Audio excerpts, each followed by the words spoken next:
2 horas em ponto e tá começando mais uma tarde aqui na Ipanema FM 94.9. Dia lindo de sol em Porto Alegre, 30 graus é a temperatura.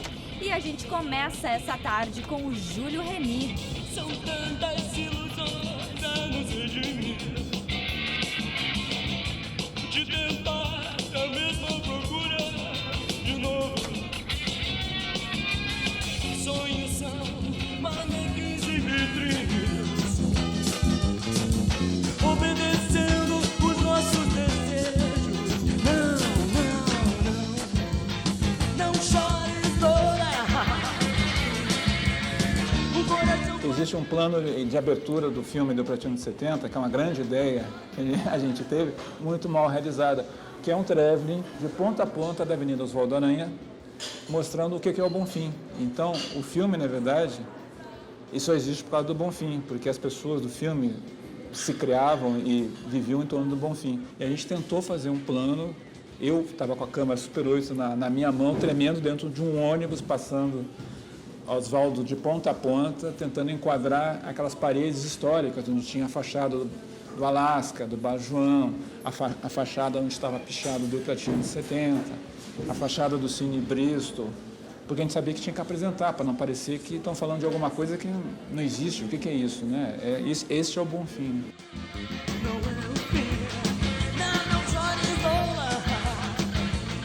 Eu queria dizer que o Bonfim não é uma coisa assim, o que é... Não, Bonfim são lugares, tem lugares mágicos. E bem ou mal, quer dizer, eu acho que tem uma coisa, que tem um... meio, falando de uma maneira meio mística, meio assim, paralelo 30, aquelas coisas assim, sabe? Eu acho que tem um centro energético de mudança, de criação, entende, aqui, com certeza. Porque senão, como é que as pessoas se encontram aqui e ficam, encontrei o Wander ali na Redenção, cara, tá? O Bonfim é mais do que só um bairro. Ele é o centro da história, mas em volta as coisas se esparramam até o centro. Geograficamente, para mim, começaria ali do Bar do Beto, iria até a URGS, iria até o Rosário. Mesmo que seja Independência, mas eu acho que tem uma coisa... Às vezes a questão geográfica não é tão como marca, mas como uma identidade de pessoas que andam, né, no lugar. O Bonfim também é uma coisa meio... atemporal, assim, é um espírito, assim, não precisa estar preso ali ao lugar. Eu acho que ele se espalhou pela cidade. O Bonfim, em Porto Alegre, ele foi um lugar onde as pessoas de diversos bairros diferentes de Porto Alegre iam lá e faziam coisas juntas. O Bonfim concentrou o movimento cultural, porque todo mundo vinha para cá. Tem muita gente que está identificada com o Bonfim que nunca morou no Bonfim, mas fazia aqui, e aqui tinha os lugares para tocar, ou pelo menos tinha os lugares para te andar, porque a Oswaldo, no tempo que ela existiu como ponto cultural, ela foi um dos maiores pontos culturais do mundo. Mistura a história do rock and roll no Rio Grande do Sul, nos anos 80, e o cinema também, que era naquele momento ali era uma parada extremamente, digamos assim, a palavra seria mágica. Tinha um grupo de caras produzindo filmes sem grana, Super 8. Quando eu vinha de Soledade, eu recém tinha aprendido a tocar, 81, por aí. O Bonfim tinha, de 5 em 5 metros, tinha uma roda de viola. Isso que eu falo é os anos 70, entende? Nos anos 70 começa a mudar, mas até os anos 70, a história era parecida com os anos 60 e com os anos 50. Isso é que é interessante. O mundo é um até o final dos anos 70. Ali começa a mudar a história. Em 1970, a população de Porto Alegre era entre 800 mil por aí. Em 1982, foi para 1 milhão, cento e poucos. Cresceu uns 30 e poucos % nesse período. Muitas pessoas que vinham para cá eram jovens do interior que vinham estudar na URGS e vinham morar no Bonfim.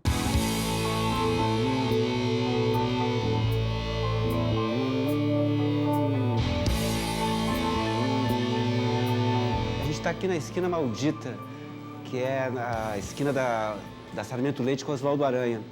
E aqui, durante as décadas de 60 e 70, se formou um núcleo de boemia que reunia o pessoal ligado à contracultura, ligado às transformações de comportamento que aconteciam no mundo todo. O estudantil que era na Sarmento Leite, ele tinha um público mais ligado à militância política. E também de trabalhadores, né, um público mais popular, digamos assim, né? Os lixeiros, durante a noite, passavam ali, tomavam uma cervejinha, seguiam.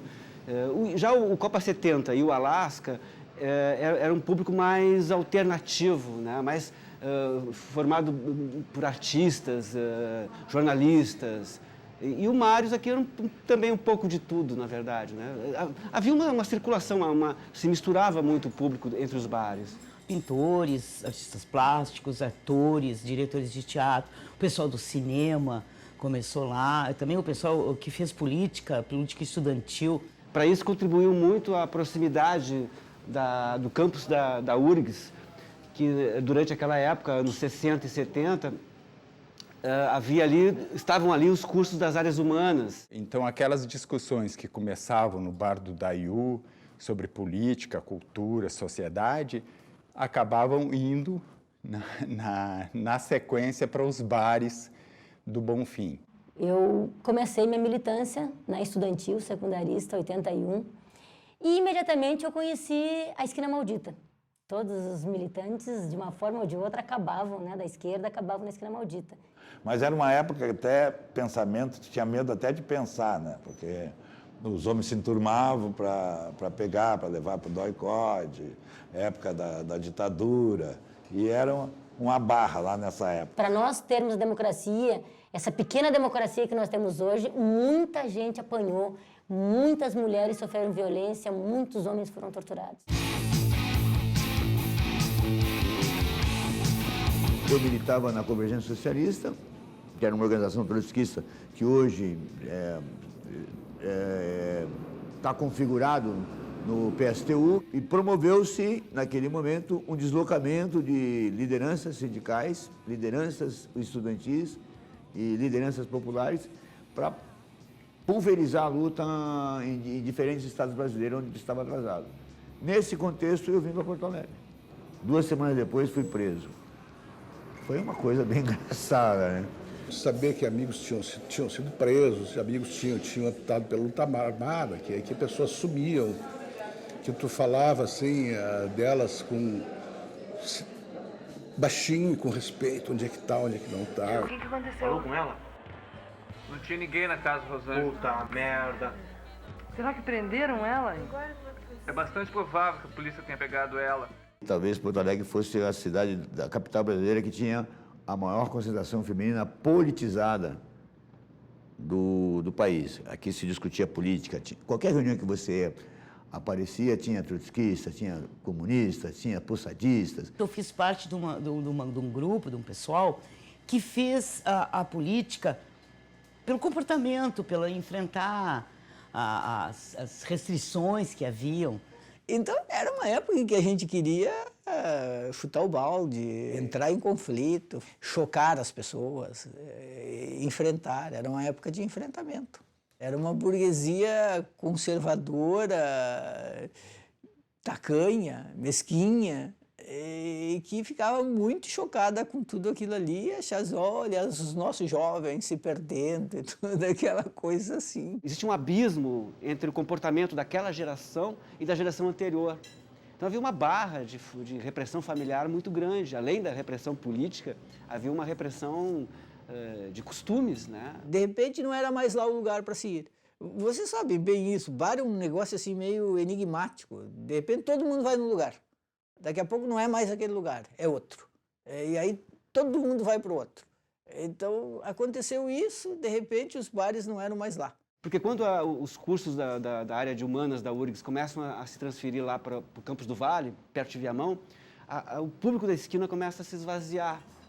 E a esquina começa a entrar em decadência, né? Então, justamente no final dos anos 70 e início dos anos 80, se esvazia a Esquina Maldita, à noite, e esse público começa a migrar, começa a caminhar em direção ao outro lado do Oswaldo Aranha, né?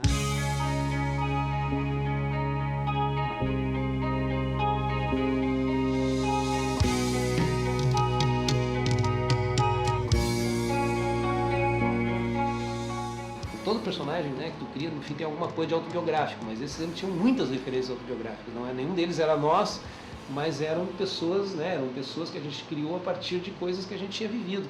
Então, necessariamente, tinha que ter uma cena no Alasca, tinha que ter uma cena na Redenção, tinha que ser uma cena na Araújo Viana, tinha que ter uma cena na Oswaldo Aranha mesmo.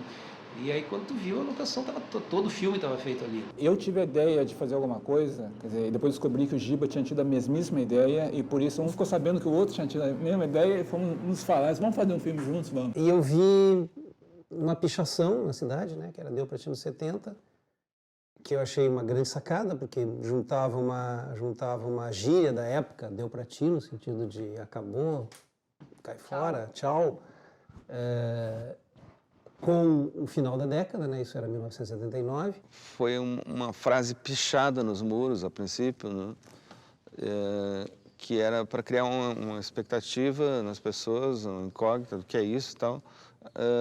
E era, na verdade, um show de fim de ano e de década que eu e o Augusto Lix estávamos preparando. Era o nosso primeiro show mais pretensioso, assim, em teatro, né, e cenário e tal, e era enorme, era um show, né, e tinha essa pretensão de passar limpo uma década inteira, né, então, dando um adeus sem nenhuma saudade, assim, né. E liguei pro Nelson e disse, ó, quem sabe aquele filme que tu tinha falado, quem sabe a gente faz um filme sobre isso, sobre o fim da década.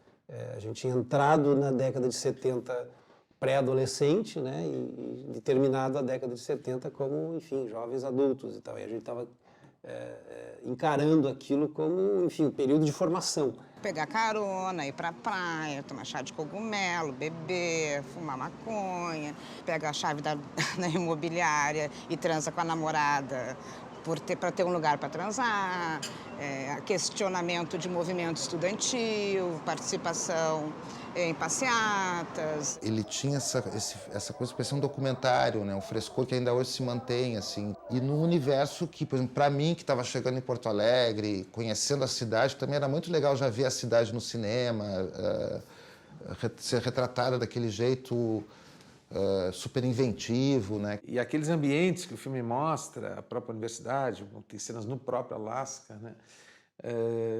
Era muito impressionante, assim, porque a gente quase ficava se procurando para ver se não aparecia no filme, assim, de tão próximo da vida da gente que era, conhecer todas aquelas pessoas.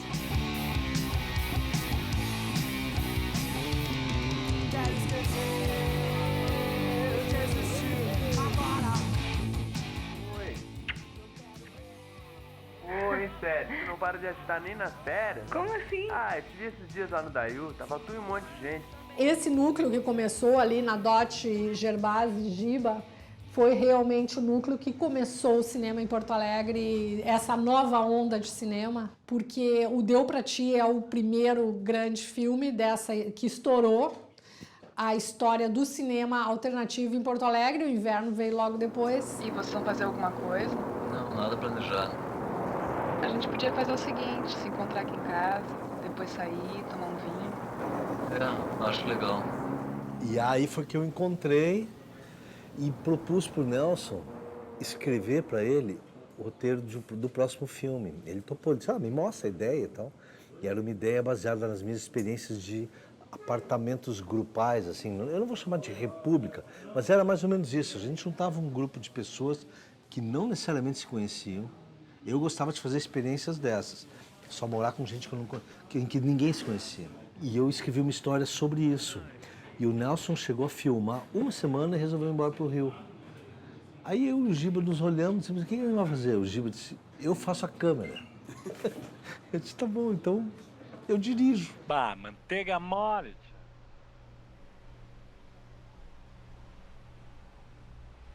Deixaram fora de novo. Herança. Roupa? Pelado nunca mais. Bah, cara. Aconteceu uma coisa terrível. Deixaram manteiga fora. Não me passa nada aí, ó. Só. A gente levou muito tempo para querer ganhar dinheiro, entende? Parecia que a gente só tinha direito à sobrevivência e a comprar livros e discos. E isso talvez tenha contribuído para a gente ter perdido o bonde. porque a gente perdeu aquele primeiro bonde. O sucesso, vocês não imaginam o que foi. Fazer nós fizemos, acho que em 2 semanas, 200 e poucos mil espectadores em 2 cinemas em Porto Alegre. E um cinema em Novo Hamburgo, acho, em São Leopoldo. Aquilo foi um troço assim, ó, eram filas na frente do cinema, filas da próxima sessão.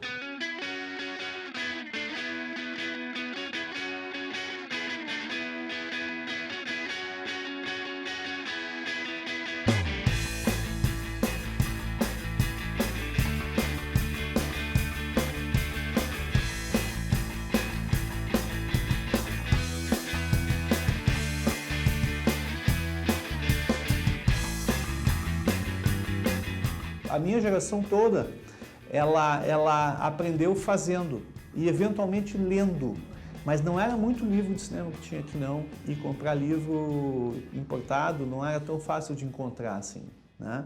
Então tinha alguns clássicos, a técnica da montagem cinematográfica que o Nelson achou na Feira do Livro, me deu, eu fiz o xerox, mas eram assim raros, né? O negócio era aprender fazendo. Isso é uma coisa parecida com os replicantes, de certo modo. Né? Quer dizer, não vamos ligar muito para regras, vamos fazer do jeito que dá. Aí, Léo, tudo bem? Tudo bem, só bem.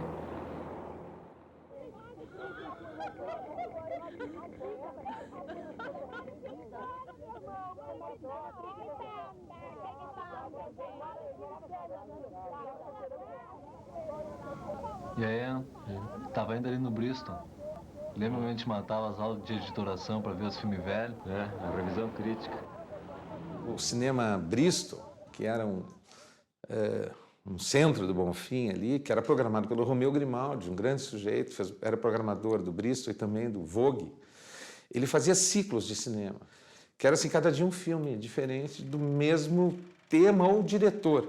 Então tinha essa semana Kurosawa, semana La René. Eu descobri um monte do cinema mundial através do Bristol e do Grimaldi. Em 1969, foi inaugurada uma pequena sala de cinema ao lado de uma já famosa. Era o Mini Baltimore. Em 74, passou a se chamar Bristol. Já em 77, inovou a programação cinematográfica. Porto Alegre descobriu o cinema marginal e os ciclos do Bristol. Digamos assim que a minha educação cinematográfica eu fiz ali. Bom, a gente estava ali na lancheria do parque, que era ao lado, e a gente ia lá, via um filme, voltava para a lancheria do parque, às vezes já ia para o filme completamente bêbados, porque pegava uma sessão da meia-noite. Uma inteira para ti? Uma inteira e uma meia. Hoje, para te levar alguém no cinema, é essa a dificuldade. Nós íamos no cinema no Bristol, segunda, terça, quarta, quinta, sexta, sábado. Era o jeito de ver os filmes, não tinha internet. Então assim eu vi Barbarella, Woodstock, vários filmes da Alain René, vi o Procura Insaciável, do Milos Forman, assim, sentado no chão, na sala lotada, sabendo que era a última chance de ver aquele filme. Então o cinema, ele tinha alguma coisa da magia do teatro, aquilo era um evento. Era um super cinema, né? Era o nosso cinema, né? Inclusive tinha o melhor banheiro de cinema do mundo, porque tu podia subir na privada e dava para fumar um com uma janela basculante, assim para fora, e daí não ficava o cheirão lá dentro do banheiro, entendeu? O melhor banheiro de cinema da história. Fumava um, ia lá ver o filme. Aí, o que é hoje o Baltimore e o Bristol? Foi derrubado, destruído, é um prédio horroroso. Claro que agora, nesse momento que eu tô falando isso, vai entrar essa parte no filme, vai aparecer a fachada daquela merda que construíram no lugar. Aliás, tem que dar o nome das construtoras, tem que ter uma lei, que essas construtoras tem que ter o nome delas estampado na fachada dos prédios dela. Goldstein, Melnick e Iva, entendeu? Para as pessoas saberem no futuro quem é que destruiu essa cidade. Já vejo casas ocupadas, as portas desenhadas no vergonhoso muro da Mauá. Os velhos nos cafés, o Bar João em plena Caetestrasse. A saga violenta desse parque, o cinza da cidade, partido verde ao meio. Cheiros peculiares ao recheio de um bolo de concreto, repleto de chucrute rock and roll. Eu estudei no Oswaldo Aranha de Casaril. Tinha poucos desses edifícios que estão aí, assim, edifício grande que tinha no Oswaldo Aranha, esse do Lennartz aqui, que não é mais Lennartz, mas eu continuo chamando. Esses dois grandões que tem aqui, né? Aqueles lá perto da universidade não tinha nada, para cá não tinha nada. Tinha o da lancheria do parque, que tinha um banco no térreo, O resto era casa. Daqui para lá só tinha um edifício, daqui até o fim. A destruição que os anos 70 e 80 fizeram de Porto Alegre é irreparável. É inaceitável o que foi feito com a independência, o que foi feito com a arquitetura histórica da cidade. No momento que se falou em tombamento, o que foi a demolição generalizada. Os interesses imobiliários têm um trânsito muito livre na imprensa e as razões desse setor são muito levadas em conta, né? Uma imobiliária que construiu esse prédio, esse centro comercial de 8 andares, aqui nessa esquina. O centro comercial foi construído por 45 milhões e hoje rende a imobiliária que ele construiu uma quantia semelhante a cada mês. Essa casa, ela tem 110 anos a mais que o bar, ela tem 143 anos. Mas essa casa é das mais antigas do bairro, é verdade isso? Sim, essa casa é das mais antigas do bairro, das mais antigas da cidade atualmente, né? Essa casa, é isso que eu digo, os caras da prefeitura vêm aqui que não tem registro da casa. Eu digo, bem, essa casa é anterior à prefeitura, sabe? Então vocês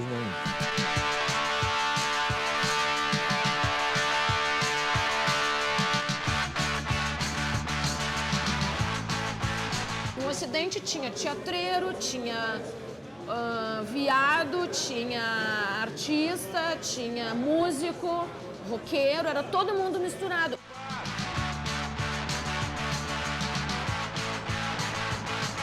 O Ocidente que era realmente ousado, arrojado, descolado, onde iam os caras assim, absolutamente diferentes e, sei lá, entre aspas, vanguardistas. O Ocidente nasceu com diversidade sexual, coisa que não existia, sabe? Era muito difícil ser homossexual nos anos 80, sabe? Era muito difícil, era muito preconceito. O Ocidente sempre teve uma pecha de uma casa meio gay, mas que todo mundo frequentava. Então as pessoas, tudo bem, eu vou mais lá, eu vou no show de rock. É um lugar gay, mas eu vou no show de rock. Isso sempre foi muito importante.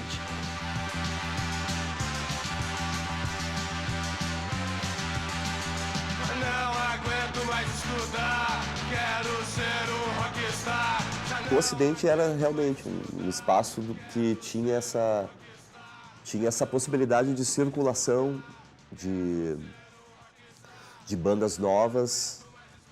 Era um espaço aberto a criar uma banda. Tu criava uma banda e tu tinha uma possibilidade de tocar no Ocidente. Ele estava aberto ao que estava pintando, assim. Tinha uma época que os garçons do Ocidente eram músicos de bandas de rock que serviam a mesa de dia e de noite faziam o show. Tinha semana que a gente não viesse do Ocidente, umas 3 ou 4 vezes por semana, assim, né? O legal do Ocidente é que um dia tu tava no palco, no outro dia tu tava na plateia assistindo as outras bandas, né? A gente abriu em dezembro, antes do fim de dezembro já tinha a primeira banda pedindo para tocar aqui, nós não tínhamos pensado nisso, mas o nosso grande mérito foi exatamente estar aberto. Nossa praia era o teatro, era artes cênicas. Nós queríamos, a gente imaginava, um ambiente bem mais performático, mas em termos teatrais. Porto Alegre tinha 6 teatros. 6, sabe? 4 da prefeitura. Esse aqui em cima, que depois virou Teatro da Óspera, que ninguém tinha condições de alugar, o São Pedro não funcionava ainda. E tinha um teatro e tinha o Clube de Cultura. Eram 6 teatros. Era uma pobreza naquela época. Aí começou assim, o Porto de Elis fez um palquinho, o IAB fez um palquinho. Nesse palquinho do IAB, 2 garotos faziam uns esquetes que acabou virando tangos e tragédias. Essas coisas todas mudaram a partir do que a minha geração fez. E eu tenho orgulho de dizer isso. Existia, assim, talvez duas tendências bem claras, né? Uma linha que seguia mais um trabalho mais formal, a questão estética, né?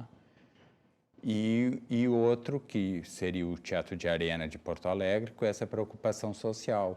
Esse grupo que formou o Vem Sessões, ele saiu do Grêmio Dramático Açores, que era um grupo de teatro amador dentro do Teatro de Arena. O Pedro Santos, que é o protagonista do Delpratiano 70, o Marco Sório, depois tinha outros atores que não foram para o Vem de Sessões, como o Sérgio Luquen, outros atores. Nós formamos o grupo Vem de Sessões, também inspirados pela trajetória e pela abordagem do grupo Asdrubal Trouxe Trombone, que teve em Porto Alegre com a peça Trate-me Leão. O teatro era uma coisa, para a cabeça da gente, garotada, gurizada, era uma coisa assim mais austera, mais hermética, mais distanciada da nossa realidade. Bonfim, início dos anos 80, final dos anos 70. E de repente veio o Asdrubal, uma garotada cabeluda do Rio de Janeiro, falando de surf, de baseado, as gatinhas em Ipanema, não sei o quê. Falando de teatro com leveza, com alegria, com propriedade, e era a juventude falando dela mesma. Foi Não, a gente pode fazer um grupo, pode falar das suas inquietações, das suas coisas. Quais são as nossas inquietações? Sair de casa, escolher o que quer fazer depois da escola, como, viver com quem. Guilherme, o Ricardo já te contou o lance que pintou lá em casa com o Alfredo? Falou sim. Ele ficou assustado, né? Uhum. Na hora de confirmar as teorias. Também, de repente, vem um cara que tu não conhece morar contigo, acontece. Era mais fácil se fosse eu. Ou tu. A gente conheceu o pessoal do Ventos e Sonhos num festival de teatro, se eu não me engano, em Santa Rosa. É engraçado essas coisas. Ia para Santa Rosa fazer teatro. A primeira peça deles foi gestada junto com o Deu Pra Ti nos 70, mas na verdade estreou antes até, né? A peça estreou em outubro de 80 e o filme só foi ficar pronto em março de 81, mas foram gestados mais ou menos ao mesmo tempo, os roteiros foram escritos quase ao mesmo tempo. E o elenco do Deu Pra Ti nos 70 é todo, enfim, não é todo, mas enfim, boa parte do elenco era o grupo Ventos e Sonhos. Eu me lembro que tinha um cartaz que eu guardei, preguei na parede do meu quarto, que era um cartaz do pessoal do Terreira da Tribo, que tinha umas fotos do pessoal assim, seminu, trajando umas roupas rasgadas. Me lembro que eu olhava para aquilo ali, eu não entendia muito bem, mas eu achava aquilo o máximo. Em termos de proposta tanto formal como ideológica, né? O Ei Nós traz uma ruptura mesmo, né? Pode-se dizer assim, o teatro de invenção. É uma renovação radical mesmo ao teatro de Porto Alegre. Assisti uma peça que o público ia sendo guiado pelos atores e entrava em determinados recintos. Tinha uma sala que só tinha uma cama e a plateia ficava em volta dessa cama. Pelas dificuldades de censura, de repressão policial, o teatro de rua do Ei Nós só vai acontecer no início da década de 80, junto às mobilizações e manifestações políticas. Quando se levava os elementos do teatro para a rua, bonecos, máscaras, uma linguagem alegórica, isso também criava uma grande perturbação, né? Como a polícia ia reagir a essa nova forma de manifestação.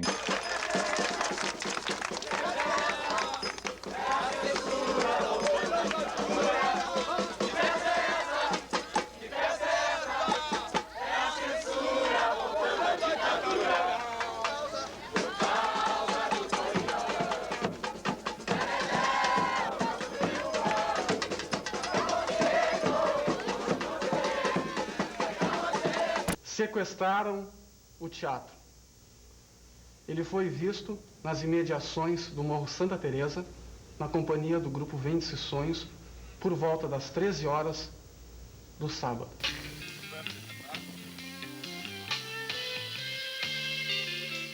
A TVE teve um momento ali nesse início da década de 80 que algumas pessoas que trabalhavam lá abriram um espaço para estudantes, né, de jornalismo fazer um programa, que era o Kizumba, né, o Kizumba e o Paralelo 30, 2 programas semanais. Eu acho que foi um momento muito importante que, primeiro, se teve espaço para criar dentro da TV. Foi meu primeiro trabalho, assim, foi esse programa, o Kizumba, que era feito por 8 alunos da faculdade da Fabico, né?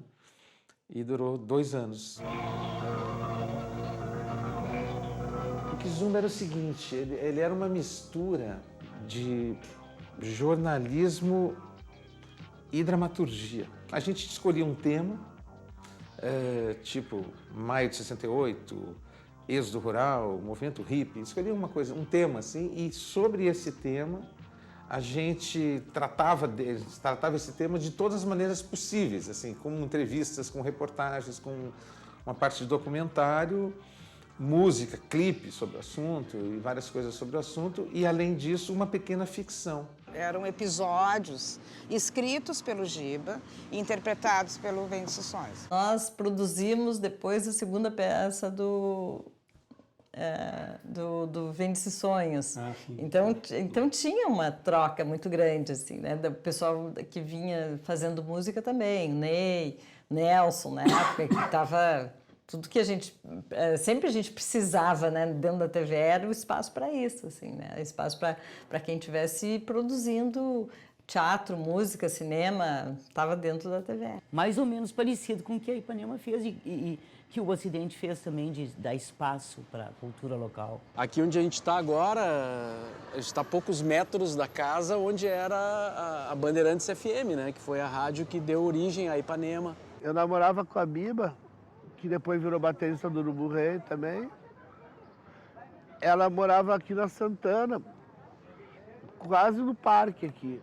Aí eu vim andando da casa dela por aqui, para voltar para minha casa a pé à noite, depois que ficar namorando ali, vendo TV e tal. Passava aqui pela frente da Bandeirantes. E um dia eu falei, cara, um dia eu vou parar, vou entrar, vou botar um som aí, vou levar um som meu para essa rádio.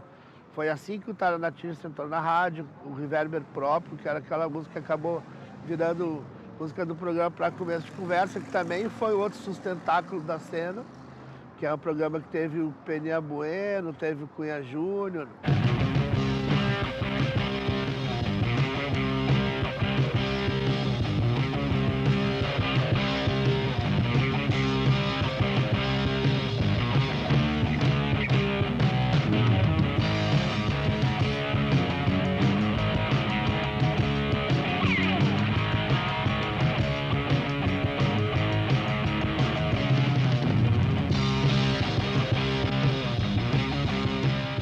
Daí a gente continuou fazendo algumas coisas, tinha um programa a gente criou um programa de revista que era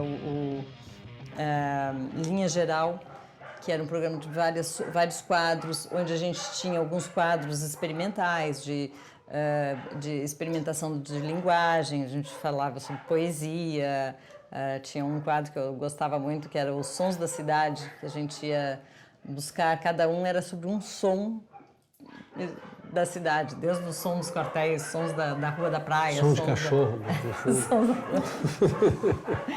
Foi o sucesso do Kizumba que fez com que eles resolvessem criar o Pra Começo de Conversa. Só que o Pra Começo de Conversa era diário, né?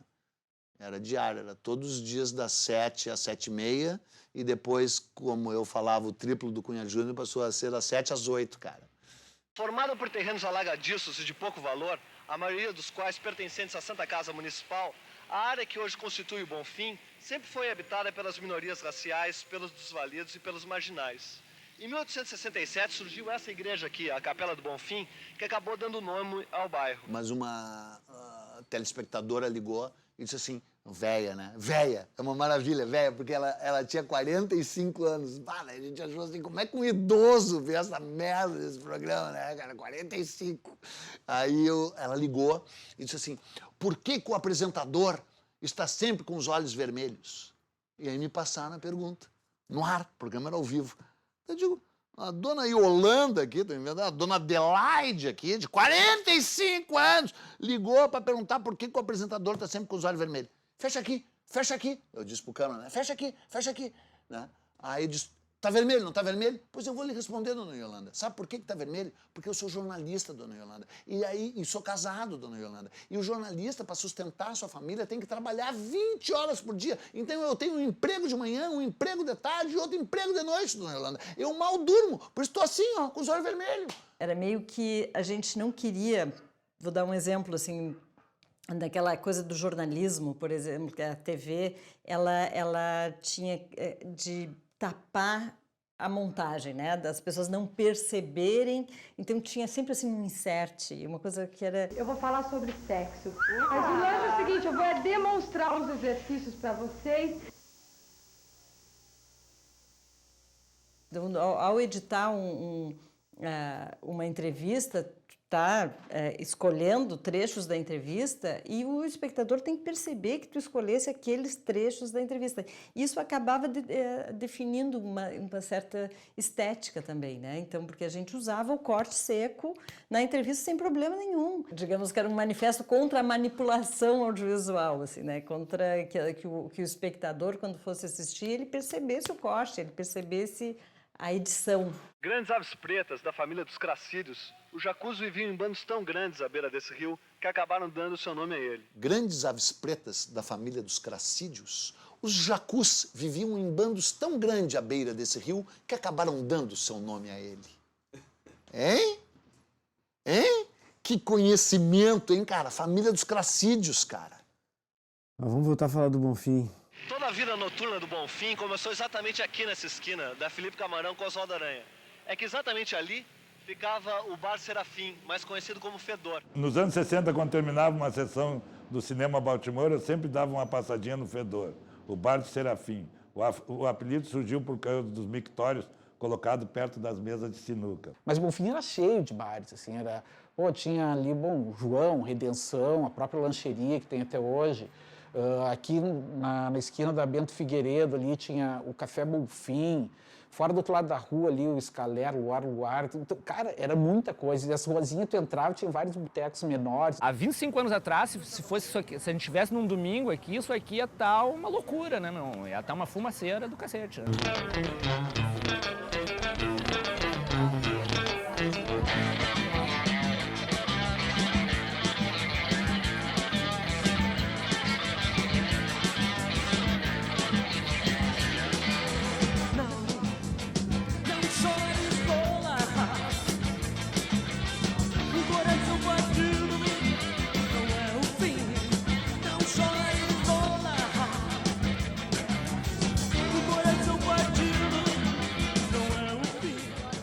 A gente vinha de uma repressão muito grande, a sociedade vinha de uma repressão muito grande. E o Escaler era nada mais do que a liberdade total. Aqui tu ia ao banheiro, que era ali, na fila, e uma menina te tirava para dançar. Bárbaro. Eu fiz uma boate ao ar livre aqui.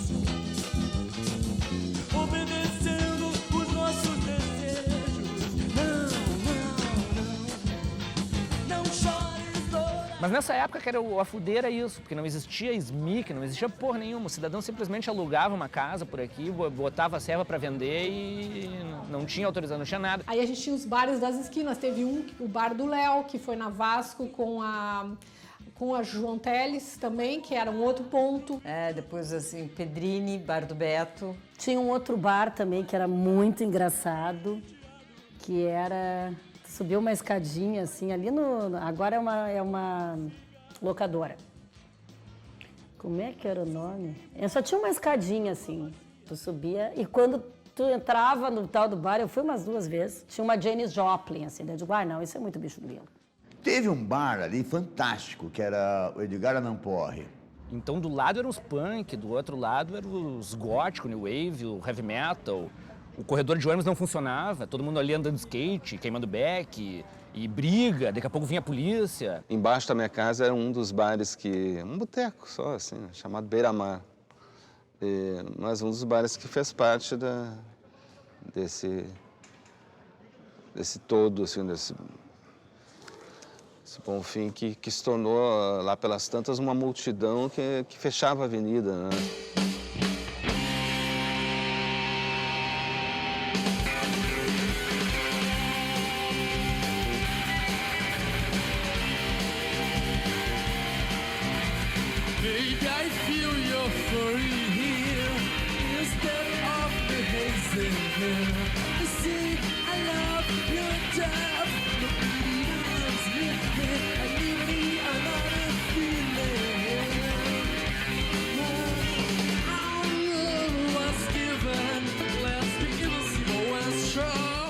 Aquele ajuntamento de pessoas foi por causa dos shows de janela aberta. Isso fez com que uma multidão se juntasse na frente, porque apesar de sempre ter sido uns shows muito baratos, o público era mais barato ainda. E ninguém passava dificuldade no Bonfim. No Bonfim tu conseguia beber a noite inteira sem ter um pila no bolso. Porque todo mundo estava junto, todo mundo vinha te dar um gole, todo mundo te chamava para alguma coisa. Tu ficar parado com um copo, copo na mão e cada um que passava do balcão, assim, enchendo os copos, sabe? Tipo, um troço, assim, meio surreal, assim, né? Se tinha uma coisa que ninguém tinha ali, era dinheiro. Então, se juntava dinheiro, se pedia dinheiro, dava um jeito de ter dinheiro para beber. Porque, bom, era um negócio movido a álcool. A tal cena underground de Porto Alegre é uma coisa, para mim, muito atraente. Sobretudo depois que comecei a beber, né? E coincidiu de eu começar a beber e as coisas entraram em decadência, né? O que era o Bar João, para tu ir? Aquele bar que tinha ele botou tudo de plástico, os escorpiões, as cobras nas garrafas de cachaça, e os caras pensavam que era verdadeiro. Aquelas cachaças que tinha, não era. Era tudo, então, tu entrava, sempre tinha um... Depois virou cult, né? O bar cult é uma merda que hoje não tem bar legal, né? O bar pé sujo é um bar legal, mas daí ele vira cult. Aí começa a ser estudantado, os artistas. Aí tu vê um ou outro velho tomando vinho à mesa e olhando a bunda das gurias. E aí perde a identidade do pé sujo, vira o cult bar. Isso o Bonfim teve muito. O próprio Toninho do Scaler, quantos shows ele fez ali, né? No sábado. Começou a encher muito no domingo, ele acabou fazendo no sábado também. Tinha show, então várias bandas tocavam por ali, né? O Suspiram Blues, o Moreirinha. E era uma galera bem mais do rock e do blues ali no Scaler. O ápice foi o show do Bebeto Alves, que botou 6.000 pessoas no entorno do bar, e foi um dia que não houve missa na igreja de Santa Terezinha, e foi uma parada e tanto. O delegado queria minha cabeça, o padre, o monsenhor, todo mundo queria me prender. São 4 horas da manhã, de novo enchi a cara à toa, de novo eu não achei quem manobrasse a minha braga numa boa. Sempre se circulava em todos os lugares, tu sempre encontrava teus amigos, e isso era incrível. E aí tu tá ali, pô, os replicantes, galera do teatro, do cinema, do nego que fazia serigrafia, fotografia, não sei o quê. Ali o Oswaldo Aranha, cara, era uma ebulição, assim, era uma mistura, milhares de pessoas, todos querendo fazer um tipo de expressão. Não precisava pensar em nada, só ficava circulando, a gente ia encontrando as pessoas e ia conversando. E as conversas eram sobre criação, sempre. A gente fazia filmes, peças, música. Tudo acontecia nos encontros. A gente conviveu muito com o pessoal das artes plásticas também, que era tipo o Tabulanes. A gente, inclusive, fez instalações com eles, tocando, o De Fala e tal. Então, tipo assim, tinha escritores, músicos, atores, cineastas, jornalistas, todos convivendo junto. Todo mundo ali gravitando em volta do Oswaldo Aranha. Assim. Não sei o que eu tô fazendo aqui. A magra gosta de guri. E o resto não é que não seja interessante. Mas não me habilito. Eu resolvi fazer a minha dissertação de mestrado em antropologia sobre o Bonfim como um espaço, caracterizando o Bonfim como um espaço pós-moderno. A festa, o estar junto, a ideia de vibração em comum, uma espécie assim de comunhão orgiástica, era tudo que a gente queria e fazia. Para mim, o Bonfim era a expressão mais concreta dessa pós-modernidade. Eu sempre me senti muito mais filiado à tradição da rebeldia hippie e à geração paz e amor, etc. E me senti muito agredido quando apareceram os punk new waves. Eu me senti, de repente, eu não sabia se eu tinha ficado velho ou se eu tinha ficado careta. Ou as duas coisas ao mesmo tempo. Misturando malandro com trabalhador, né, cara? Com punk, com new wave, com heavy metal, com vagabundo, com chinelo. Aqui era um puta de um palcão, né? O som comendo e Beck a full liberado. E vinha a polícia de cavalo e dava correria para um lado, correria para o outro. E eu trazia alguns amigos meus que até nem eram de Porto Alegre, né? O cara de outro estado e tal. O cara não conseguia entender aquilo ali. Porra, isso aqui não, lá em Belo Horizonte não existe. Em São Paulo não... Do lado tem uma igreja, do outro tem o posto da polícia, do outro tem o quartel-general do Exército. Né, cara? E os loucos aqui tomando conta da parada de uma maneira, né? Avassaladora. O cara não entendia aquilo ali. Começa a coisa lá nos beatniks, né? Que é Sartre, o movimento existencialista, Juliette Greco canta toda de preto, penso, logo existo. E o Bonfim dizia, penso, logo desisto, né? Porque era uma gurizada que, dos hips, vem os punks. O Bonfim já pega o Ocidente, a turma toda pega muitos punks. Os punks andavam todo no Bonfim. Então, naquele momento, Porto Alegre teve uma efervescência, um caldo cultural, que acabou dando à cidade uma certa visão de fora de que a cidade era muito inovadora. Estava no ar, né? Então, eu acho que estava acontecendo aqui, como estava acontecendo em Brasília, como estava acontecendo Rio, São Paulo, e acho que tinha, assim, uma influenciava a outra, mas era um resultado de uma época, assim, de um final de ditadura, de um acesso a algumas coisas de fora, né, que a gente não tinha antes. Existia uma cultura marginal específica do Bonfim. Isso existia, vinha da universidade dentro do Bonfim, vinha da Esquina Maldita, e isso continuava. Toda a cultura marginal de Porto Alegre acontecia no Bonfim. Era um momento que era um momento ímpar também, porque, assim, além dessa coisa do contexto político, tinha esse contexto cultural que estava começando a acontecer, que era a coisa de surgir punk, careca, o que hoje o pessoal chama de gótico, que era dark na época. Então, aquilo assim, sabe? Eu achava tudo muito estranho, tudo muito maluco, aquela galera toda de preto. Quando aí apareciam umas réplicas do Robert Smith caminhando na tua frente, assim, caramba. Esse fake aí de parecer londrino e tal. E tu identificou algum lugar no Rio, em São Paulo, que fosse alguma pilha próxima do que foi o Bonfim dos anos 80? Nunca. Sempre comento isso aí, cara. Não existe, cara. Lugares tão... onde tem personagens tão fortes como aqui. Não existe. Lugar do mundo, pelo menos que eu fui, assim. Mas será? Claro que sim. Acho que talvez porque a gente vive aqui, mas em São Paulo Mas acho eu que morei também 5 teve anos, essa... né? Ah, mas aí tu essa pega, história, diz um louco, tipo, diz na um louco. Augusta. Diz um louco paulista aí. Ah, João louco, Gordo? louco? O João Gordo? João Gordo trabalha na Record. Sabe? Louco você não sabe nem quem quer trabalhar. Te pega um Paulo Alex, um Júpiter, um Vander, um Educar. Então, pessoal, vamos passar agora um vídeo para vocês com a música Nicotina dos Replicantes.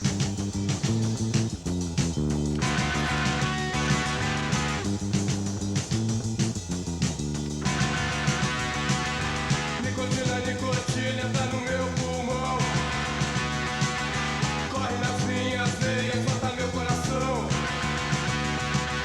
Nicotina, nicotina, só me traz sensação. Ai, que cheiro de fumaça desse meu blusão. Nicotina, nicotina, sem ela eu não vivo. Com ela sobrevivo. Pelo amor de Deus, me faça o vivo. Não teria acontecido essa cena se a Bandeirantes e depois a Ipanema não tivessem aparecido e tocado as canções, né, dos Replicantes, da Graforréia.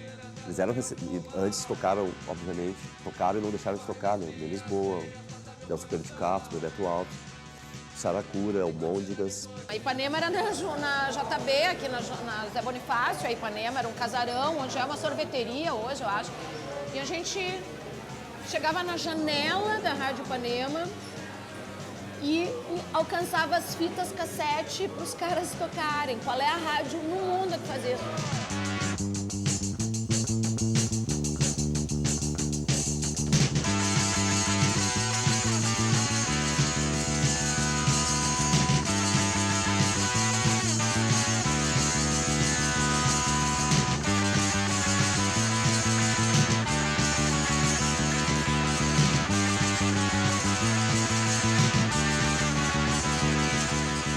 a ideia era fazer uma rádio que valorizasse a música brasileira, o rock and roll. A gente tocava coisas que a gente queria ouvir numa rádio que não tocavam em rádio nenhuma. Nicotina, nicotina, sem ela eu não vivo, com ela sobrevivo, pela bandeira que passo de Uma das coisas que me fez criar um programa na Rádio Bandeirantes chamado Noite Alta, para tocar com interesse assim, de tocar músicos daqui, entre outras coisas, assim, é porque naquele momento nenhuma rádio fazia aquilo. E eu achava que aquilo era importante e necessário, sabe? E achava que aquilo ia ter uma boa repercussão.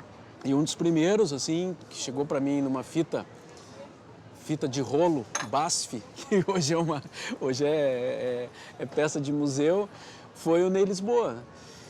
E claro, quando tu começa a fazer uma coisa assim, os outros artistas, as pessoas da cena cultural, eles, abriu um espaço lá, vamos ocupar, né? Porque todo mundo precisa de espaço para divulgar o seu trabalho, né? Pô, me lembro que uma época o baterista saiu, recebeu um convite para ir tocar com uma outra galera, porque os caras tinham uma música que tocava na Ipanema, nós não tínhamos, tu me entende? Então era uma maneira das pessoas conhecerem as bandas, era através da rádio. Se a gente conseguiu fazer essa circulação pelo interior do estado é porque essas músicas tocavam bastante no rádio. E claro, aí entrava, as bandas daqui já estavam tocando no rádio também, né? Eles já eram... já era rockstar, né? Então, Replicantes, Engenheiros, Defala. A gente foi ampliando o círculo aos poucos, né? Era Porto Alegre, depois abriu um pouquinho, Canoas, Cachoeirinha, Gravataí, depois a Serra, Caxias, depois Planalto, Passo Fundo, interior, São Borja, para o sul, Pelotas, né? Não só os Replicantes, né? Os Replicantes foram importantes nesse momento, mas muitas outras bandas também estavam fazendo esse circuito que era fundamental, né? É onde se ganhava mais dinheiro, em grandes festas show no interior, que em Cachoeirinha, por exemplo, nós ia lá e era normal ter 2.000 pessoas, 1.500, 2.000 pessoas, era normal. Pô, semana passada eu fui tocar no interior com uma gurizada local, assim, me acompanhando. E, tipo, eu chego lá, os caras conhecem todas as músicas que são da minha história ali, né? Tipo, eu não preciso nada, entendeu? Não preciso ensaiar, a gurizada se puxou pra caramba pra me pagar um cachê legal, ficaram super faceiros de eu ir lá tocar com eles e querem fazer mais e tal. Pô, isso aí não tem preço, né? E aí, tipo, tu faz um show que todo mundo canta todas as músicas o tempo inteiro. Eu acho que o Bonfim tá no interior. Porque o interior ainda é um lugar onde os shows funcionam muito. E onde se tu fizer divulgado uma banda nova, vai gente. Aqui não adianta. O interior é diferente. O interior ele ainda guarda esse espírito do Bonfim de ir, de prestigiar e de achar que o rock gaúcho é uma coisa importante.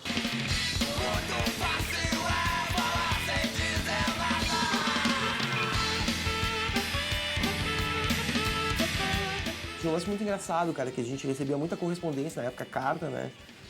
Da galera do interior, assim, dizendo, porra, vocês são foda, tipo, vocês me ajudaram pra caralho, porque aqui na minha cidade todo mundo é careta pra caralho e eu gosto de me vestir meio estranho. Pra ver foto de uma banda, na época, tu via uma foto de uma banda e ficava uma semana olhando aquela foto. Pô, olha o bottom que o cara tá usando, olha o cabelo. Os caras contavam, pô, que eu botava a roupa numa sacola, jogava pela janela e saía vestido direito e virava a esquina e me vestia, porque meu pai não deixava. Era do caralho isso aí, tipo, a galera se vira pra caralho na gente, assim.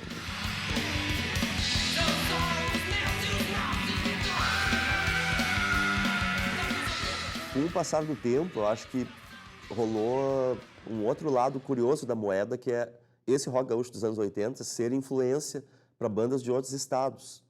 Né? Daqui a pouco o cara dizia lá em Recife, a banda Volver, né? Uma banda mais dos anos 2000, ele dizia, nossas influências sei lá,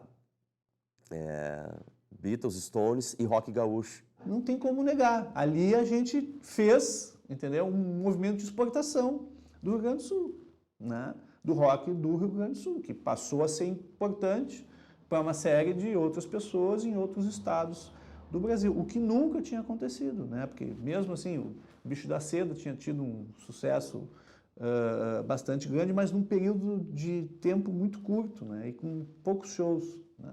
E essas bandas não, essas bandas eram um conjunto de bandas, né? E esse conjunto de bandas acaba uma banda fortalece a outra. Eu tenho certeza que o De Fala e a Graforreia influenciaram o rock de outros lugares. Tenho certeza disso, porque eu sei que influenciaram. A Graforreia influenciou Pato Fu, influenciou Los Hermanos, influenciou a galera do Cassinha ali, Acabou la Tequila, Matanza. Todas essas bandas têm influência de Graforreia, de Cascaveletes também. Na época, a gente estava, eu acho, várias bandas, várias empresas até percebendo que tinha uma coisa importante ali, né? Então tem o nosso compacto, por exemplo, tem um disco do Nelson Coelho de Castro, que foi todo feito com pré-venda, com bônus, que seria hoje o crowdfunding, né? Exatamente, crowdfunding. Tá? O disco do Ney Lisboa, para viajar no cosmos não precisa gasolina, foi feito assim também, né? Crowdfunding, daquela época. Sai o Rock Garage, a gente faz o nosso compacto, que na época era um negócio muito diferente, né? E a gente começou a fazer shows coletivos. E aí começou a aparecer as bandas, velho.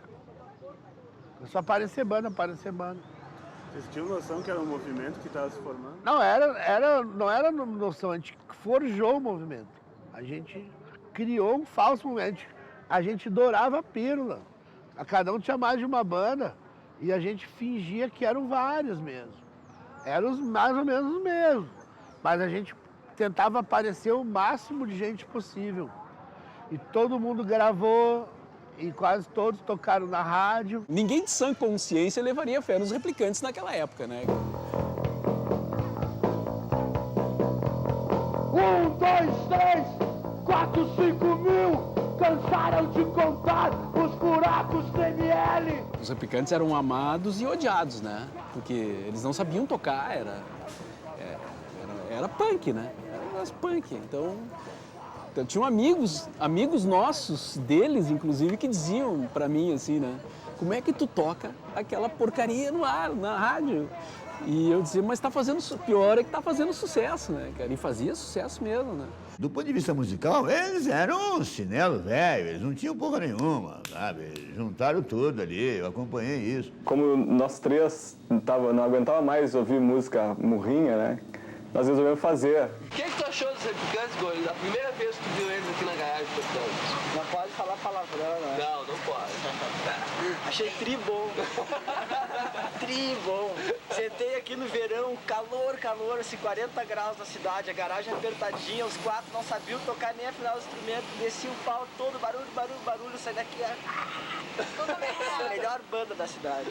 De repente, quando eu vi, eles estavam fazendo shows que eu achava uma irresponsabilidade total. Nunca embarquei naquela viagem. E ele achou estranhíssimo que eu estivesse fazendo uma banda, já que eu não era músico, né? Os músicos, para ele e para mim também, obviamente, eram quem? Ney Lisboa, né? Agostinho Lix, né? Júlio Reni, Bebeto Alves, toda aquela geração do Paralelo 30 ali, Almôndegas, etc. E eu dizia pro Giba, é que eu não vou fazer que nem eles. Meu negócio é bater na bateria, não é tocar na bateria. Cheque na caranga, muito louca pra dar banda. Cheque na carteira, recheada de paranga. Prancha importada, assombrando a meninada. Corpo de atleta e rosto de Baby Johnson. Que o Gerbasi já tinha outra visão, né? Um jornalista, uma cabeça ótima, então os clipes dos Replicantes eram muito bons. Eu me lembro perfeitamente da gravação do Surfista Calhorda, que foi, nossa, inovação. Ele não surfa nada. Tem duas surf shop que só abre ao meio-dia. Vive da herança milionária de uma tia. Vai pra Nova York estudar advocacia. Eu vendi meu equipamento de fotografia e não comprei Super 8. Eu comprei vídeo. Eu comprei uma câmera, a primeira câmera camcorder que teve, era uma câmera da Panasonic. Eu comprei ela e falei que era diretor e fui à luta, né?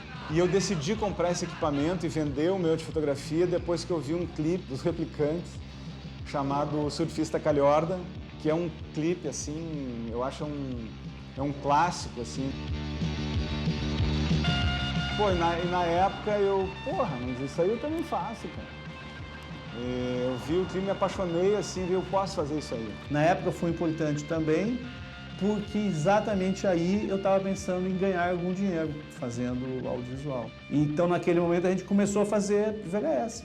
Tudo que fosse possível fazer VHS. Tinha muita gente querendo realizar e não havia recurso para fazer. Então surge o vídeo portátil e dá oportunidade para que um monte de pessoas comece de forma amadorística. A gente tem desenvolvido uma política de descentralização e democratização do consumo desses bens culturais na área da imagem. Eu, como muita gente dessa época, fez vídeo de casamento, vídeo de batizado e também fazer trabalhos de ficção e documentários, porque se proliferam no país, nessa metade até o final dos anos 80, os festivais de vídeo.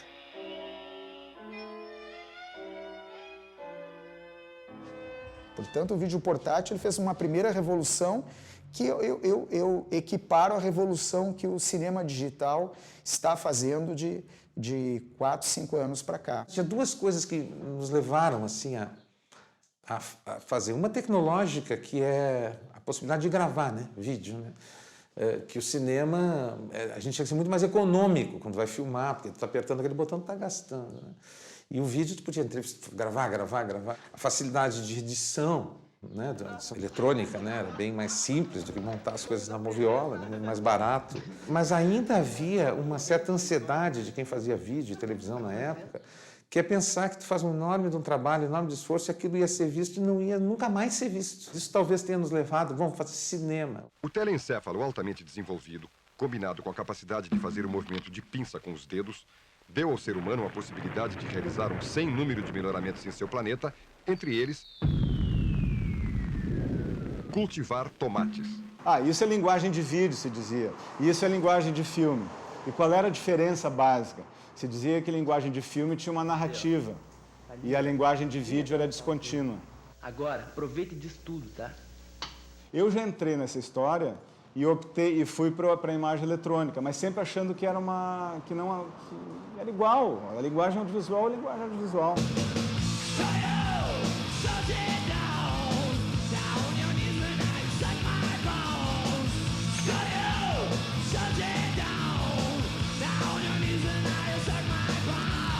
A gente fez um clipe do The Fala, aí com filme também, porque aí começou a misturar tudo. Como essa coisa era uma bobagem de dizer que uma coisa era linguagem de cinema e outra coisa era linguagem de vídeo, a gente começou a misturar. Então eu comecei a usar filme também, aí ia pro Telecine, a base era filme, mas eu editava em vídeo e às vezes voltava para filme de novo.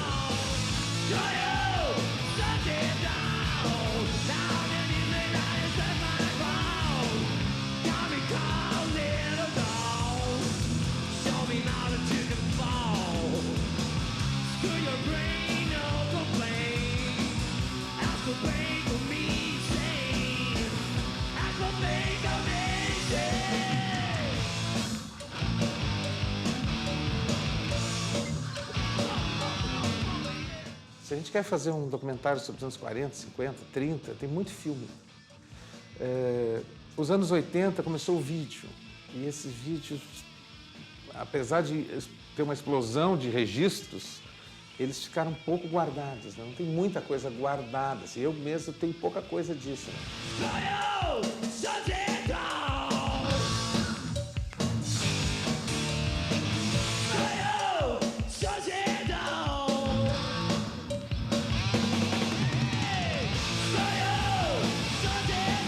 Até aí um jovem, um adolescente, que é o cara que consumia rock, era visto como um adulto imprestável, um treinamento para adulto, alguém que não consumia, que não tinha grana. Em 82 surgiu a Blitz, o Barão, o Lobão, o Lulu Santos, Marina, se não me engano, e deu uma luz. Nós trouxemos Arrigo Barnabé para fazer show aqui, Itamar Assunção, Thiago Araripe, Tetê Espíndola, Língua de Trapo, Premeditando Break, tudo isso girava por ali. Pra gente isso era o máximo que podia ter de rock. Porque antes o rock era o Alceu Valença, velho. O rock tava na moda até, né, bicho? Sabe? Isso é uma coisa que eu costumo dizer, né? O cara, tipo assim, pô, tu quer estar up to date, tu tem que curtir um rock gaúcho, tu me entende? Isso faz muita diferença, né? Rock unificado, que é a primeira vez em que essa nova música do Sul vai pro Gigantinho, né? E nesse rock unificado se apresentam juntos bandas que já estavam iniciando sucesso no Brasil, como Paralamas de Sucesso, Titãs, Ultraje a Rigor, com as bandas que estavam se formando aqui na época, Engenheiros do Havaí, De Fala, Garotos da Rua, o TNT e outros, né? E foi graças a esse show Rock Unificado, que convidou representantes de gravadoras para virem assistir, que essas bandas foram para gravar um disco numa grande gravadora, né? O boom do rock brasileiro, né? Que foi, sem dúvida, teve reflexos positivos para a música brasileira, para a cultura brasileira como um todo, mas de certa forma gerou um impasse na música porto-alegrense, né? Porque num determinado momento o outro era rock e o outro não era nada. É aquilo que o Ney Lisboa fala, que a velha limusine da canção virou lambreta de segunda mão, né?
E a gente ouvia muito Prince, né? Que era uma outra...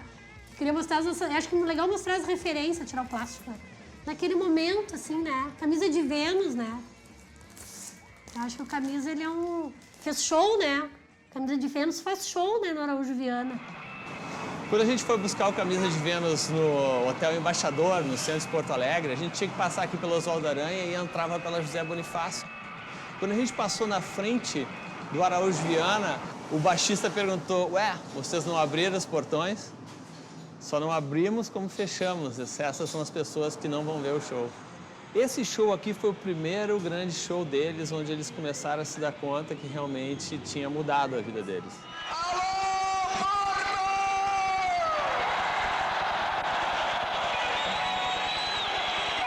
Como é que estão vocês?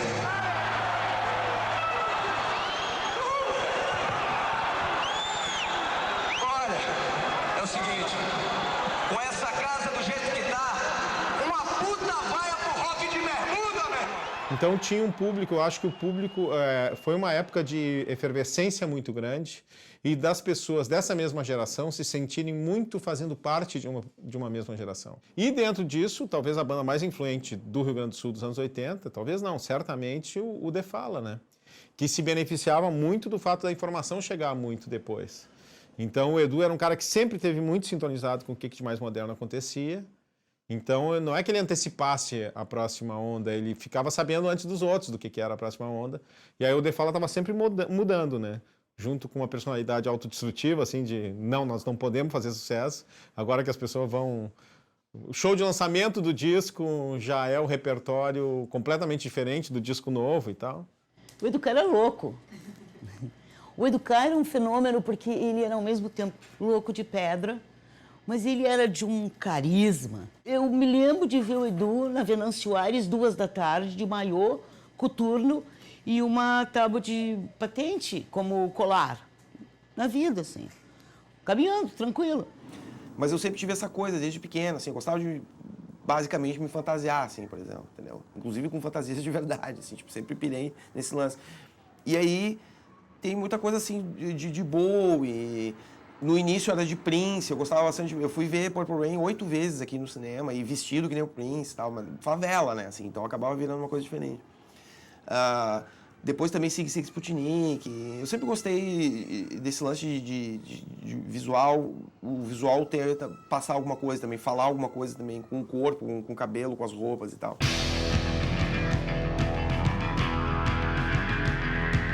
Não me mande flores, pare de bater no interfone, não preciso do seu amor.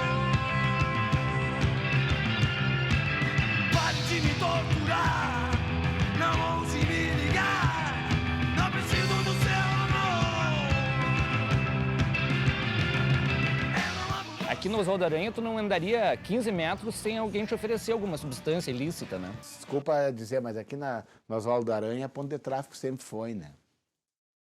Inclusive, não tem como ser diferente, né? Porque aqui qualquer coisa que acontece, eles fogem para o parque é aberto. Então, esse parque aqui, muita coisa acontece, né? O bairro Bonfim tem 30 mil moradores e é um dos mais tradicionais da cidade. Mas nos últimos anos, a falta de segurança tem se tornado um problema sério. A repressão policial começou em 88, inclusive foi num show nosso, do Colarinhos, que a polícia entrou e atracou todo mundo. Na semana seguinte, botaram no camburão todos o pessoal que estava dentro do Ocidente, levaram tudo em cana. Em 88, houve um das grandes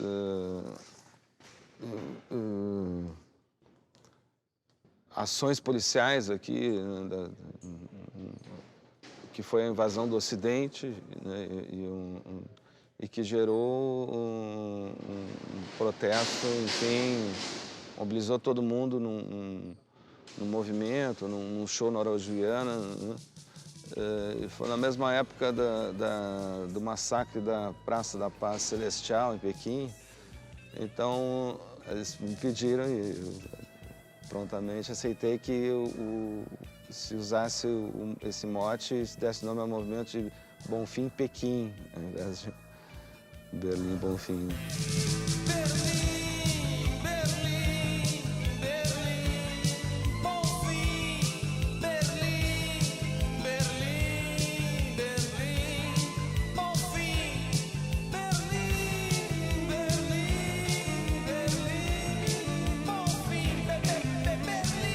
As invasões da polícia não foram... A primeira, a segunda invasão da polícia foi levada a sério. A partir daí, virou espetáculo da casa, né? As pessoas vinham para a batida. A polícia estava perdendo esse poder de aterrorizar, né? Não tem mais essa, não é chegar e me leva, né? Nós estamos todos aqui juntos e para tu me levar, tu vai ter que explicar para essa gente por que tu está me levando. A cultura da polícia, durante muito tempo, ainda estava muito vinculada à forma como eles foram doutrinados durante a ditadura militar. E ainda hoje existem resquícios, né, dessa polícia autoritária que não respeita os direitos do cidadão. E muito jovem na rua era problema para eles naquela época. Passei 20 anos andando a pé, né, de noite, qualquer horário da noite, para aqueles lugares e as únicas vezes que eu fui assaltado foi por brigadianos. Ainda existia aquela coisa, se você é jovem andar pela rua, a brigada, a polícia te pegava, pegava, te botava na parede, não tinha aquela coisa da abertura, não tem nada. Tu era criminoso de alguma maneira até provar que tu era inocente, né? É uma beleza, cara. E mulher levava traque de policial homem também, azar? Às vezes eles pensavam que eu era menina, mas se eu fazia um grande estardalhaço, não deixava que me tocasse, mas às vezes não havia nem essa condição, assim, de tu dizer isso. Mas eu incomodava tanto, gritava tanto, que assim, juntavam pessoas em volta que eles acharam melhor. Ai, lá vem aquela louca, deixa, isso vai dar incomodação. Não mandavam te encostar na parede, te jogavam na parede, assim, e te chutavam, e metiam no bolso, e eu já tive roupa rasgada, cara, o que tem aqui? Rasgava o casaco, rasgava e tu vai reclamar pra quem, né? Tinha um toque de recolher meia-noite, todo mundo cheguei embora do Oswaldo. Pô, a gente ficava puto, não é possível. Aí nesse dia, o filme começava meia-noite, que foi o lançamento do curta Vícios, que era com o Júlio Reni e tal, acho que do Rogério... Foi o Rogério Ferrari. Ou seja, entrou todo mundo do Oswaldo pra dentro do Montemore, fecharam as portas, e aí veio toda a PM pra fora, e a gente lá de dentro olhando, e ficou lá zoando a madrugada inteira. Foi a última vitória, assim, né? Foi toda uma armação política para mudar a cara do bairro. Mas não sei se reclamação dos moradores, sei lá de onde é que veio isso. Foi uma articulação política que foi montada. Não sei no que nós irritava eles, a gente só era feliz ali. Então precisa ter uma negociação, e normalmente quem vence é a ordem. E a ordem na época era o Isaac. Então ele ficou marcado por isso, como o cara que estragou a festa. É engraçado porque depois eu fiquei muito amigo do Isaac Anhor, O Isaac era gente boa pra caramba, mas ele era o personagem. Em determinado momento ele encarnou o personagem, o representante judeu da comunidade, que precisava defender o bairro, as pessoas de bem, as pessoas da ordem, as pessoas que queriam trabalhar, que queriam dormir e tudo mais. Ninguém, certamente de boas intenções, quer conviver com a violência, com o assalto, com o estupro e com a droga. A Associação de Amigos do Bairro conseguiu, em 1987, a instalação de um posto da Brigada Militar. Mas os problemas continuam. E começou a ter mais policiamento, e começou a ter mais controle. E, aos pouquinhos foi meio que espalhando o pessoal dali. Houve uma época ali, tinha fim de semana, e tinha 5 mil pessoas na rua. A Oswaldo Aranha ali ficava tomada, era um mar de gente. Então começou toda uma política para afastar aquelas pessoas ali. Ficava todo mundo bebendo na rua, ficava todo mundo ocupando ali, se espalhavam pelo parque. Fecharam os bares mais populares, afastou a moçada, a polícia chegava lá toda semana, dava um atraque, botava os caras no chão com metralhadora, era um troço assim, era afrontosamente violento para afugentar, para assustar, para limpar a área. Ele foi, na verdade, esvaziado, antes de mais nada, eu acho, né, culturalmente. O que aconteceu é que o Bonfim morreu mesmo, depois, aos poucos, né, ao longo dos anos 90.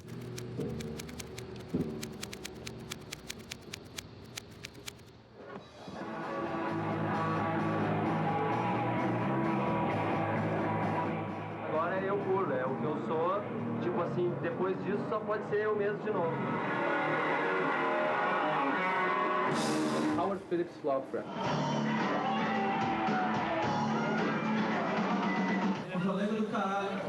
Grito suburbano. Vai tomar no cu! E o Bonfim, depois dos anos 90, dos anos 2000, ele basicamente começa a expulsar isso, né? A comunidade, a repressão, né? Vários agentes, né? Várias atitudes começam lentamente a expulsar o pessoal. Um dos mais atingidos por isso foi o Scalé, por exemplo, né?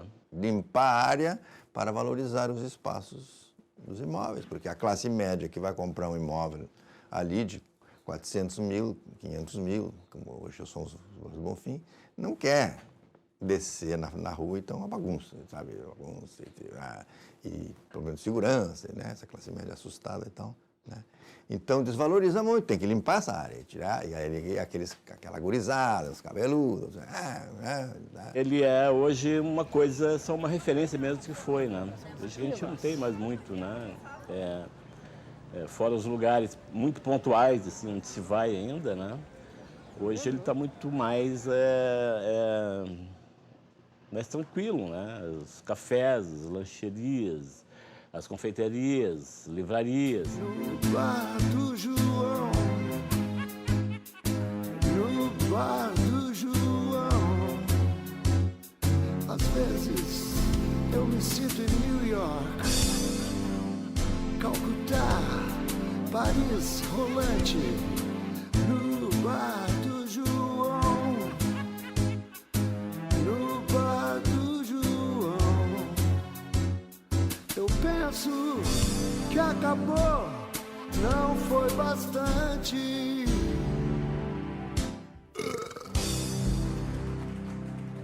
É uma cidade careta, ainda é. Mas naquela época a gente, jovem talvez, e nós tomando conta, assim, nós precisamos ser os loucos para alguma coisa acontecer, entendeu? Para ter shows e para as pessoas se divertirem, ou para ficar louca, ou para detestar, sabe? Os caras reclamando da cidade, gurizada que tem banda no interior, reclamando, não, porque aqui é muito provinciano e tal, não sei o que. A gente diz, pô, cara, Porto Alegre é igual, né? Porto Alegre é uma grande cidade do interior, assim, né? A gente tem uma caixa de ressonância um pouco envergonhada aqui. Então, ao mesmo tempo que tu ouve dizer assim, pô, maior orgulho, né? Que essas coisas aqui do gaúcho tá certo e tal. Ao mesmo tempo, tem um negócio assim, imagina, conheci aqui chinelão. Então tem uma coisa difícil, cara, difícil, tu sabe muito bem, levou 10 anos para provar isso aqui no Fundo Pro Arte, Isso é muito difícil. É que tem um choraminguê também, né? Clássico, que é muito chato, na real. De como era bonito. Tem que 2. É, de tudo, na real. Como agora é não sei o quê. E naquela época também, gente, todo mundo falava assim. Não sei, diz o Miranda que isso é coisa de gaúcho. Ficar choramingando, né? Essa cidade é uma merda. Agora tá tudo uma merda. Porque que bosta. Porto Alegre não soube aproveitar o que ela aprendeu, por exemplo, com tudo que a gente foi na época, mesmo antes de Bonfim, mesmo antes da galera dos anos 70, pensando até em literatura, em tudo que a gente poderia ser. Então, a cidade se acomodou a aceitar informações, a aceitar que a história é assim, não pensar que não pode ser assim. Então, acho que a cidade ficou estagnada, assim. Eu vejo culturalmente como uma cidade estagnada. O Bonfim sempre teve um comportamento desviante, né? Era o lugar de negro, depois era o lugar de judeu, sempre foi lugar de minoria. Então, isso é autêntico e isso é verdade. Mas essa história do Bonfim contracultural, efervescente, assim, eu tenho cá minhas dúvidas, entendeu? Para mim, contracultural, efervescente, foi a Rive Gauche em Paris nos anos 50, foi o Greenwich Village nos anos 50 e 60, são certas partes de São Francisco, na Califórnia, entendeu? São lugares que produziram coisas e movimentos mesmo. Qual é o movimento de verdade que o Bonfim produziu? Qual é a obra de arte de verdade que o Bonfim produziu? Qual eram os polos culturais autênticos, genuínos, que o Bonfim de fato teve? Me diz que eu tô louco para ler, tô louco para ouvir, tô louco para saber. Nesses anos 80 é uma fraude. Uma fraude. Pô, eu tenho um certo discernimento na porra da vida, né? Então tu distancia, e mesmo tu te vendo ali, aquele ali sou eu, olha como eu fiz merda, né? Mas, pô, aí quando tu coloca em perspectiva, aí, cadê? Acho que foi um grande movimento, sim, os anos 80 em Porto Alegre. Nessa cena aí. E acho que foi o último mesmo grande. A promessa cultural dos anos 80 de Porto Alegre era bem maior do que o que se realizou. Teve coisas, né? Portanto, quando tu puser o meu depoimento lá falando mal do Bonfim, tu bota essa parte falando bem também. Porque teve. É óbvio que teve. Mas tinha que ter tido mais. E tinha que ter continuado. Entendeu? E eu acho que não continuou e não teve mais por... se tem algum culpado, somos nós! A produção cultural, o Bonfim, era, e eu acho que provavelmente continua sendo, para quem vivia esse tipo de coisa. É uma grande tribo de vivências e de trocas de afetos.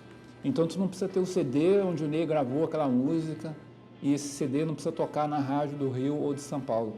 Porque aquela poesia do Ney e os filmes que a gente via naquela época, que eram feitos aqui, e as peças de teatro, isso vive dentro da gente. Isso fez a gente. Isso transformou as pessoas, certamente. Transformou a gente, né? Nós tínhamos, nos anos 80, uma consciência de que a cultura que nós estávamos produzindo era para nós mesmos. Não tinha essa possibilidade de exportar essa cultura. E isso, acho que fazia com que movimentos culturais acontecessem. Porque era a pressão da panela, né? Os grupos se viam uns aos outros, tanto musicais quanto teatrais, e se alimentavam uns dos outros, e surgia uma coisa única, uma coisa que era daqui. Espero que Porto Alegre um dia viva de novo.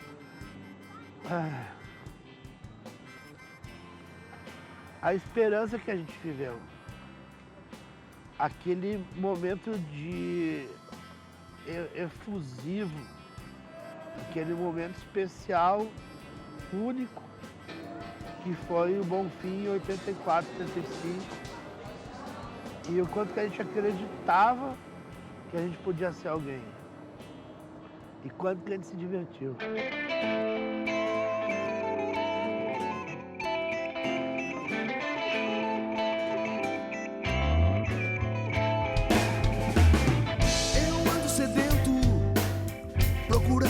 Ruas, meu Bonfim, eu trago um segredo, feito agulha que lavra o vinil. Pois há um mundo que passeia sobre os meus pés, e a cada passo que dou eu faço ele girar. Há um mundo que passeia sobre os meus pés,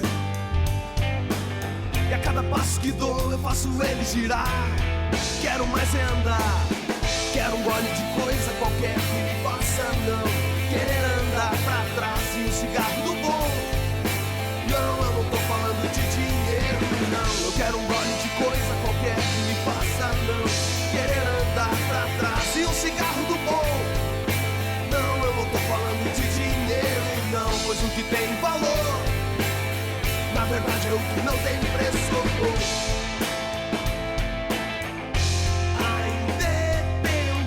A gente se fez com arte. E quando Osvaldo dá mão pra José, que abraça João, eis a nossa redenção.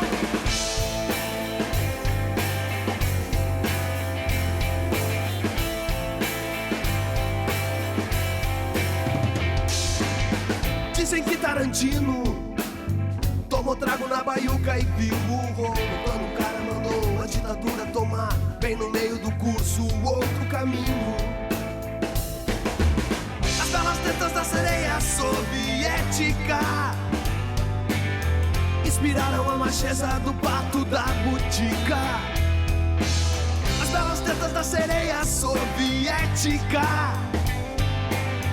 inspiraram a macheza do pato da botica que critica bem. Eu quero um gole de coisa qualquer que me faça não querer andar pra trás e um cigarro do bom. Não, eu não tô falando de dinheiro, não. Eu quero um gole de coisa qualquer que me faça não querer andar pra trás e um cigarro do bom. Não, eu não tô falando de dinheiro, não, pois o que tem valor, na verdade é o que não tem preço. A independência da gente se fez com arte. E quando Osvaldo dá mão pra José, que abraça João, eis a nossa redenção.